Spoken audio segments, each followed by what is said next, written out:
পশ্চিমবঙ্গে ভোটের আবহ এখন একদম তুঙ্গে। এসআইআর পরবর্তী সময় যে 5টি রাজ্যের ভোট হচ্ছে তার মধ্যে পশ্চিমবঙ্গ অত্যন্ত গুরুত্বপূর্ণ একটি রাজ্য। আর সেই রাজ্য নিয়ে already vote strategist Prashant Kishor তার মতামত জানিয়ে দিয়েছে। আজকে জানবো প্রশান্ত কিশোরের সঙ্গে বাকিরাও কি একমত, নাকি তাদের সমীক্ষা সম্পূর্ণ আলাদা, সেটা নিয়ে আজকের পর্ব। আর এবার দেখে নিই যে প্রথম সমীক্ষা দল কি বলছে।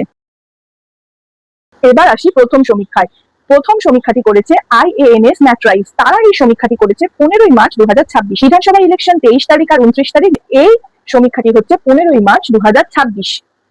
15ই মার্চ 2026 অনুযায়ী তারা বলছে যে টিএমসি এবার জিততে পারে 155 থেকে 170টি আসন, আর বিজেপি জিততে পারে 100 থেকে 115টি আসন। 2021-এ তারা প্রেডিক্ট করেছিল টিএমসি 155 থেকে 170টি আসন পাবে, আর বিজেপি পাবে 100+ আসন। কিন্তু বাস্তবে কিন্তু এটা ঘটেনি। তার কারণ বিজেপি সেখানে পেয়েছে 77-এরও কম আসন, আর টিএমসি এগিয়ে গেছিল 215টায়।